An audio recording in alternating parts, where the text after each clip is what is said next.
All right, everybody, I'm Logan Alec, I'm a CPA, and this is my stimulus update for Wednesday, December 23rd.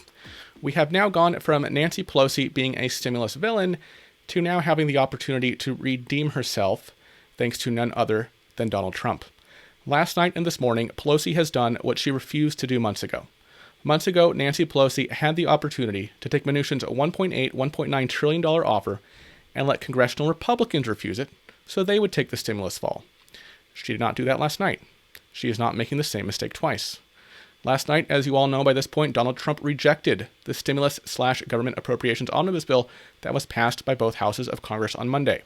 I played you Trump's full statement last night, and as you know, among other things, Trump criticized the direct payments portion of the stimulus bill. He said $600 stimulus checks is not enough, and that he wants $2,000 per person or $4,000 per couple.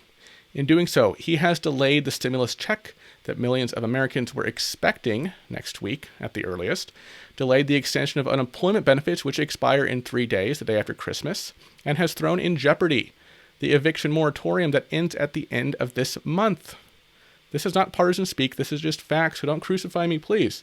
The 63% of you who this morning said in my poll that Donald Trump is a genius. Well, if Trump is a genius, then so is Nancy Pelosi, because she has put Republicans in an absolute bind right now. Nancy Pelosi was swift to respond to Trump's statement last night. She tweeted last night, "Republicans repeatedly refused to say what amount the president wanted for direct checks.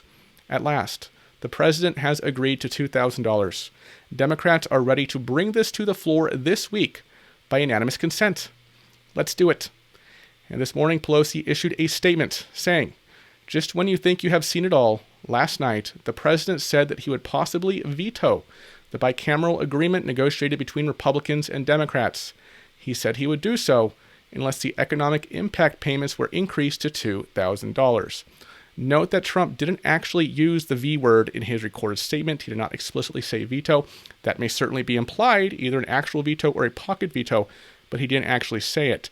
Pelosi goes on to say, "In the bipartisan negotiations, Leaders Schumer and I repeatedly asked Republicans what would be the highest number the president would accept for direct payments. And they responded with Sphinx-like silence. In the negotiations, they would never go above $600 and in some cases proposed $500. So Pelosi's basically painting this picture of the recent negotiations where she and Schumer are across the table, or probably the desk, right, from McConnell and McCarthy. Schumer and Pelosi say, "Okay, Republicans, how high would Trump go in stimulus checks?"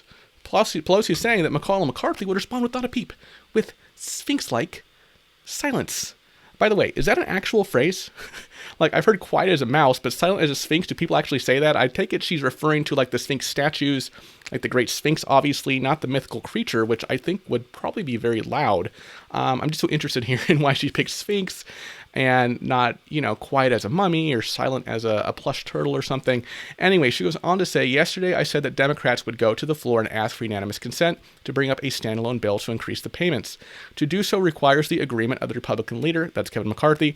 "This agreement is necessary in the House and in the Senate. If the president truly wants to join us in $2,000 payments, he should call upon Leader McCarthy to agree to our unanimous consent request. We are scheduled to go in for a pro forma session tomorrow at 9 a.m. We are awaiting word from Leader Hoyer as to whether Leader McCarthy will agree to or reject our unanimous consent request. The entire country knows that it is urgent for the president to sign this bill, both to provide the coronavirus relief and to keep government open." So what is Nancy saying here? She's saying that she's asking for unanimous consent on the House floor for $2,000 stimulus checks.